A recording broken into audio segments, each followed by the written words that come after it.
from West Virginia Public Broadcasting. Support for the Legislature Today is provided by the following. AARP West Virginia, your ally for real possibilities in the Mountain State. Online at aarp.org/WV. The West Virginia Higher Education Policy Commission, working to double the degrees produced annually in our state by 2025 through increased opportunities for West Virginians to earn the credentials today's economy demands. The High Technology Foundation, building a stronger West Virginia. Online at wvhtf.org. At the Legislature today, West Virginia is one step closer to becoming a right-to-work state after a vote on the Senate floor. And members of the House of Delegates will take up another union-opposed bill next week, a repeal of the state's prevailing wage. The minority leaders of both chambers join us to discuss these controversial bills and others they'll propose to the GOP majority. That conversation and more coming up on the Legislature today.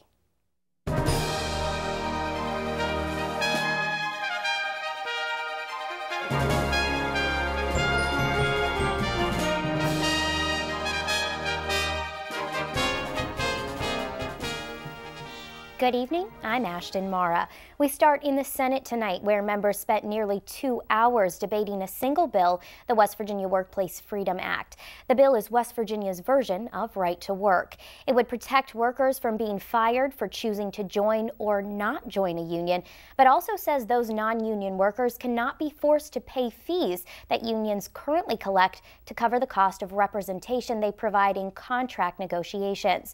Those opposed to the bill say without those fees, unions will struggle to pay for the pensions and health care benefits their workers have been promised. Here's a look at the debate on the floor today. Before discussing precisely what the bill does, I want to mention a few things that it does not do. This bill does not in any way prohibit collective bargaining. The bill does not prevent any person from joining a union if he or she chooses to do so. It preserves and expressly preserves that freedom. The bill does not and would not affect any existing collective bargaining agreements. What this bill does do is simply enshrine into law, into the law of our state, a fundamental principle of freedom. The freedom that a person may not be compelled to join a union or to pay dues to a union as a condition of having a job.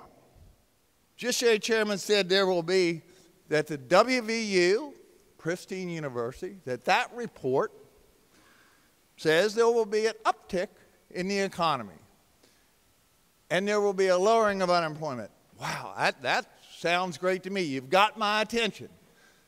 But I'm going to tell you the whole truth. The whole truth is that report said that uptick, lowering unemployment and increasing the possibility that we will grow in West Virginia and grow our economy is 0.4%. Less than 0.5% uptick. The downside in that report, and we had many speakers from a different vantage, all agreed that when other states went to right to work, their state's overall pool of wages went down 17%. What are we saying if we pass this legislation? We're saying that all the problems of the state of West Virginia, without us taking any blame for it, all the problems in the state of West Virginia are on the backs of working men and women because it is their fault we have this issue. We're saying that we're going to pass this legislation, and this bothers me as much as anything. We're going to pass this legislation today without even a full body of members here to address this issue. Every district has 2 senators, except the 9th district here today. Every district has 2 senators to address this issue. It's unfair to the people of the 9th district, and I contend that it's unfair from the senator from Raleigh County to have to be the only one to speak for 109,000 people. I don't know how the court rules. I can't take care of that. But it's unfair that we push this through today with newspeak, what we are wanting to pay people, what we're wanting to do people, when we're not all even here to do it. But the one thing that I've not heard discussed thus far is a word that I've heard as I've traveled through my district, as I've had conversations with people back home, and that's hope.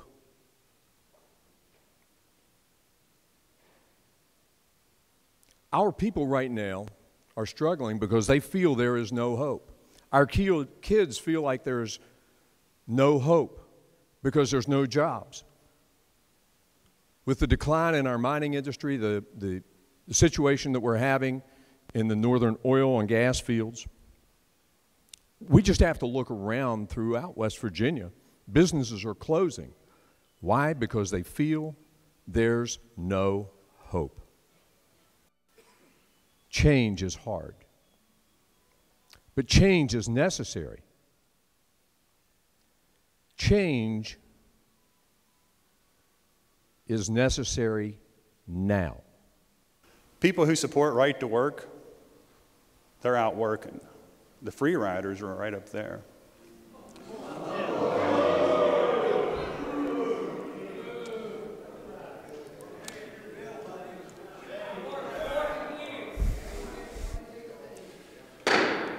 Chamber will be in order. What the unions have done as it relates back to newspeak is the UAW forced members of the UAW to support Planned Parenthood, even though many of their members are Christian people who are opposed to that issue. What we saw in Wisconsin whenever they recently passed right to work was a reduction in union membership, but what does that represent? That represents people who were tired of being misrepresented by the union. So they dropped out. Now, that doesn't mean that it destroyed the union. Unions still exist in Wisconsin. And in some states, for example, Indiana, the fastest growing union membership in the country is in Indiana, which is a right-to-work state. So right-to-work does not kill unions, but what it does do is it forces unions to represent the members in a real way and not in a contrived way. You know, back home in the country where I come from, there's a saying that some people use that a lie well told and stuck to is better than the truth. That's what we just heard.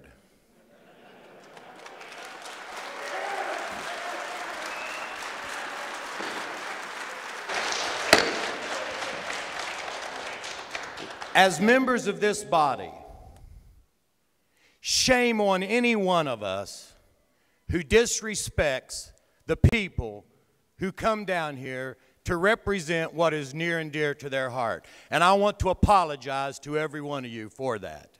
Now look, whenever we start trying to get political gains off the backs of the people that are only guilty of one thing, trying to go to work, make a living, and do the right thing, shame on us.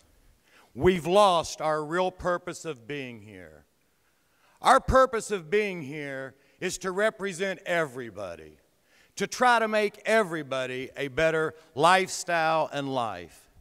And what we're witnessing here today is the dismantling of the working class of this state and these United States, and I certainly apologize to you people for that. This does not prevent anyone from joining a union. Does not prevent anyone from joining a union. Does not prevent anyone from paying union dues. Does not outlaw collective bargaining. What is the problem with this bill? You've got evidence, PhD economists, that say it will create jobs, improve income, not reduce wages, and create more state product for West Virginia, versus opinions that say, might hurt, could be scary. What we're doing now is not working. It's been said over and over and over. What we are doing now does not work. We're last. And so we come to this Party line vote of 17-16. The House Government Organization Committee approved a bill yesterday that would repeal the state's prevailing wage, the hourly wage rate and benefits workers are paid on state construction projects. The bill hasn't had its first reading yet, but as Liz McCormick reports, House Democrats are still trying to slow it down. In 2015, a bill aimed at repealing the prevailing hourly wage rate in West Virginia caused an uproar from Democrats in both chambers of the legislature, so much so that leadership decided to rethink a full repeal and passed a compromised version that called for a recalculation of the rate. This year, House leadership is once again proposing a repeal of the wage rate, and the bill is on the fast track, making it back to the House floor just a week into this legislative session. On the floor today, Delegate Isaac Spinagle, a Democrat from Pendleton County, tried to keep the bill from moving forward by asking for a fiscal note, a report that tells lawmakers what the economic impact of a piece of legislation will be. Members discussed the relevance of the request at the House Speaker's podium for 15 minutes before House Speaker Tim Armstead rejected Spinagle's request. First of all, I believe that the motion is untimely and that the rule requires a request for a fiscal note to be made before the bill is considered by committee or on the House floor. This bill has already made its way through the committee and brought to the House floor today as a committee report. There's certainly a debate that will likely take place on the House floor as to the economic impact of this legislation. At the same time, the bill in and of itself and the language of the bill does not increase a tax. It does not specifically and expressly change revenue sources coming in to a state or county. It may have the impact of doing that, and that will certainly be, I'm sure, a subject to debate on the House floor. But the bill itself does not have a tax increase, a tax decrease, or any type of fee increase or decrease that would specifically require that it be sent to an agency for a fiscal note. So for those reasons, it's the ruling of the chair that the gentleman's motion is out of order. The House will likely vote on the prevailing wage bill sometime next week. For the Legislature Today, I'm Liz McCormick in the House. Prevailing wage, right to work, both are contentious bills that my guests tonight have spoken out against. Joining me in the studio are the minority leaders of both chambers this evening, Senator Jeff Kessler and Delegate Tim Miley. Gentlemen, thank you so much for being here. Good evening, Ashton. Thank you for having us. Senator, let's start with you. You gave a passionate speech on the floor tonight that we didn't get to see in the earlier piece, but I wanted to give you the opportunity to share your reaction to the Senate's vote today on the right to work bill. Well, it's a continuation of the new Republican leadership's attack on workers and working families in this state. You know, this bill is, they call it a workplace freedom bill, but in fact, I think it's more akin to work free is in there, because I think it is a freeloader bill, because since 1947, the Taft-Hartley Labor Act has required all unions to represent in their collective bargaining unit all members of that collective bargaining unit. So in effect, what this work would do, or this bill would do, would actually let people who don't pay their dues get the benefit of, you know, the labor negotiations without having to pay for it. I belong to my state or local chamber of commerce back home. I can't, to belong, I've got to pay my dues every year. Same with a country club. If you want to golf down there, you got to be a member. You got to pay your dues. This bill will let you not belong to something, but still get the benefit. So it's an attack on unions. It's for political purposes, in my view, to weaken unions who have historically been very politically active. Delegate, this bill will now come to the House. The Speaker last night was here on the show and spoke in support of the legislation, but we've seen Republicans in the House split on some issues in the past. Forced pooling is an example. That vote went 49-49 in the House last year, and they lost that bill. Could this bill be an issue for the majority party in your chamber? Ashton, I think most, if not every Democratic member of the House will vote against it. We might lose one, maybe two, but probably only one if that. And we will get some Republicans to join us. Now, how many, I don't know. And I don't know if it's going to be enough to kill the bill. But there's no question there will be bipartisan opposition to that bill and very little bipartisan support for it in the House. Why do you think there's bipartisan opposition? Do you think it's people are afraid to put that vote up on the board in an election year? No, I think it's the people, the Republicans who will vote against the right to work bill understand what it is and what it will do. The people who will vote for it believe in some pipe dream that it's going to somehow be the silver bullet to create economic prosperity in our state, when everybody knows who has studied the issue that that won't happen. I mean, it only affects 8 to 10% of our workforce anyway. That's all that organized labor makes up of our workforce. So we're passing this bill to make to allow people to get the benefits of organized labor, which only makes up 8 to 10% of our workforce anyway. It's not going to do a thing to create one new job or bring one new business in our state. So we saw in the chamber today that the House will take a vote on this prevailing wage issue, a repeal of the state's prevailing wage. The GOP says a repeal will save taxpayer dollars. Where do you stand on this issue? I'm against repealing the prevailing wage law. Over the summer, the off-season we've had, there were studies done by Workforce West Virginia and surveys done with a response rate of over 70%. And it was clear, based upon those facts and figures that were returned, no savings will be recognized. In fact, during the period of time this past year, when there was no prevailing wage in place, there were several contracts let out to bid. And there was no indication, well, it was clear, there was no meaningful savings whatsoever. So this garbage of being able to build 5 schools for the price of 3 if prevailing wage was repealed is nonsense, and it's just not true. And the facts don't bear that out. Facts don't support that. Senator, last year you stood on the floor and said that you had heard from both labor and business against this repeal. What are you hearing from your constituents now? Same thing. I mean, more vocal. I mean, again, everyone wants to say this is a labor issue. It's not. There are local businessmen in my community, contractors that have been there throughout the state for 100 years. I had a stack an inch thick of letters from hospitals, from contractors, from small businessmen, from that own roofing companies, plumbing companies, said, don't do it, you're hurting us. I don't know why this new Republican majority is so dead set on driving wages down in this state. And I've heard it said they love jobs so much, all they want to do is talk about jobs, but they want to drive the wages down so far that everyone has to have 2 or 3 to get by.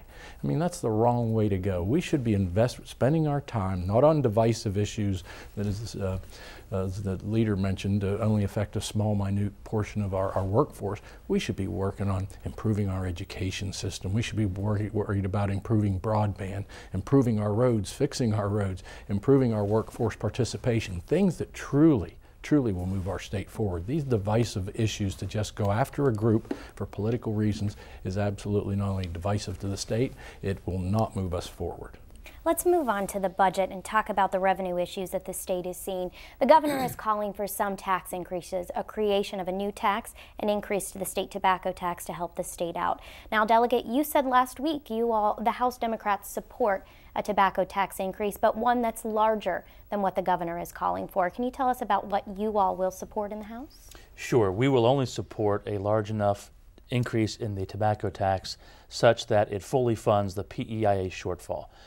Even the proposal that was set forth by the governor doesn't fully fund the shortfall of PEIA. It funds 80 to 90% of it, but we support a complete funding of the PEIA shortfall, as well as funding other things such as substance abuse and smoking cessation programs. And we're not supporting any cigarette tax unless it's at least $1 per pack, because we can't lose sight of the benefits of our citizens' health by doing that. The facts, the empirical data shows you raise the cigarette tax significantly, such as $1, you will reduce the number of smokers, therefore you'll reduce the number of smoking-related illnesses, and you'll reduce the smoking-related illness healthcare costs that are required to treat those illnesses. And so we can't talk about it just solely from the point of raising money, but we have to also recognize the benefit that will incur to our citizens as far as their health goes. Now, Senator, the governor has said that this $1 increase that the House is pushing for, that House Democrats are pushing for, will hurt those border counties that see income from out of state. You've pushed for a $1 increase in the past. Where do you stand on this issue today? Well, you know, at the end of the day, I think my caucus would support an increase. I also think that there is elasticity in the markets. I'm sensitive to the fact that there are border counties, particularly up in the northern panhandle between Ohio and Pennsylvania. $1 increase would still make us cheaper than Ohio and Pennsylvania. Whether it would a nickel difference or whatever would drive more business here? Probably not with the price of gas being what it is. So I don't know, but there is elasticity in that, and I think you can get more out of it certainly than the 45 cents and dedicate it again to PEIA and some of the pressing issues we have in this state, substance abuse and also improving our workforce. I've suggested last year with the bill, to take $15 or $20 million and put it to a free assisted community college or apprenticeship program for every one of our kids when they graduate high school. We got the lowest college and post-high school attainment education rates in the country. We need to get every one of our kids that are graduating with a skill, whether it's in a welding skill or a nursing home assistant or a nurse's aide or a paralegal, get them all with some sheepskin behind their name so that they become employable and marketable. And that's when folks will come here. That's what they're looking for, a skilled, trained, and educated and sober workforce. Delegate, the Speaker has said that he will not support a telecommunications tax increase. It's a tax on cell phones and landlines. The governor wants that money to balance this year's budget and next year's budget. Where do the House Democrats stand on an issue like that? Well, the House Democrats are opposed to that. And the reason why we support a cigarette tax increase versus the cell phone tax increase is that with cigarette tax increases, people choose whether or not they want to pay that tax. Now, these days, everyone has a cell phone, and to impose a tax on everyone we think is unfair. At least a cigarette tax is more of a user fee, that if you choose to use or embark on smoking cigarettes, you've chosen to pay that tax. You can choose not to pay that tax, just don't smoke. So we're against the cell phone tax. So I guess there is bipartisan opposition to the governor's bill in that regard. There was a comment made in our caucus, though, that if that tax was dedicated to funding broadband, the build out of broadband in our state, then perhaps there might be some support for it. But a general tax on the cell phone usage or the telecommunications tax is not going to get any support from the Democrats in the House. Senator, in the minute or so that we have left, I want to talk about the situation in the Senate, because here we are tonight and we still are short a member of that caucus. Do you have any predictions? What's going to happen? I don't have a prediction, but I thought West Virginia beat Texas last night too, but they didn't. So I'm afraid to do any predicting. I'm cautiously optimistic that the court will rule that and I said the first day on this floor of the session or the Senate that the people of this state have elected 17 Democrats in our chamber and 17 Republicans. The only reason President Cole was holding the gavel was that one of our Democrats defected and became a Republican and left us high and dry.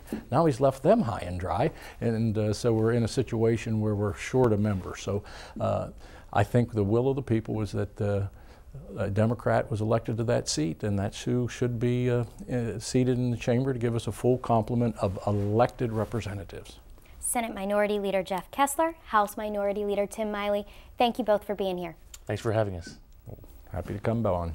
And tonight we continue to introduce you to members of the legislature with this look at representatives from northern West Virginia.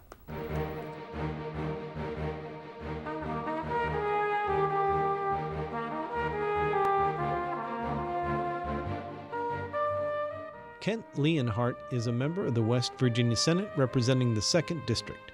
He's from Monongalia County. A Republican, Leonhardt was elected in 2014. A retired Marine, Leonhardt serves as the chairman of the Senate's Committee on Military and prides himself in his service to his country. Leonhardt is also a farmer, raising cattle, sheep, goats, and chickens.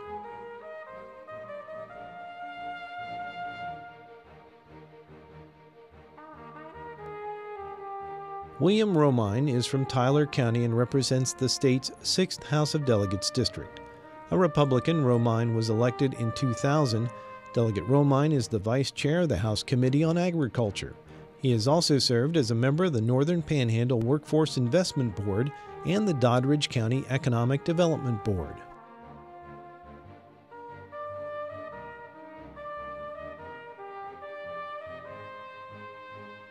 Linwood Woody Ireland represents the House's 7th District from Ritchie County. A Republican, he was elected to the House in 2006. Delegate Ireland serves as the chair of the House's Energy Committee and is on the Ritchie County 4-H Foundation Board. Delegate Ireland owns a farm that's been in his family for 8 generations since 1820. He's worked as an auctioneer since the late 70s.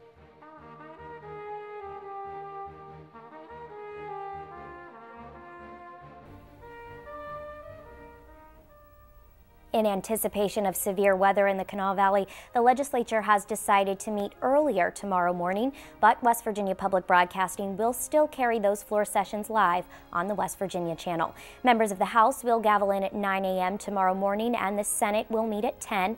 Again, you can watch those live on the West Virginia channel or on wvpublic.org. And because of that severe weather, we will forego airing a new episode of the Legislature Today tomorrow evening. We'll return with our regular legislative coverage on Monday, January 25th, with a special episode dedicated to energy issues at the State House. That episode will air at our regular time, 6:30 p.m., and be rebroadcast that evening at 10:30 and 11:30. Excuse me, at 10 and 11:30. This has been the Legislature Today. I'm Ashton Mara. Thanks for joining us.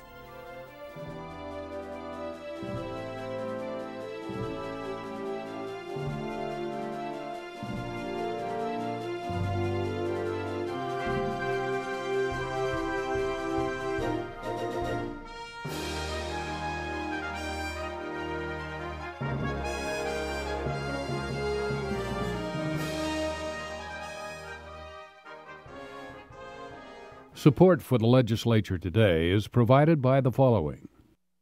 AARP West Virginia, your ally for real possibilities in the Mountain State. Online at aarp.org/WV.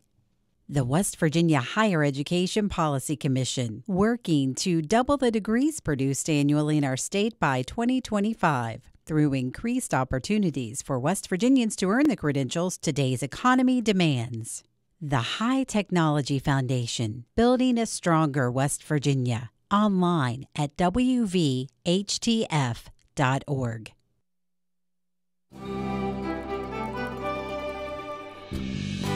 From West Virginia Public Broadcasting,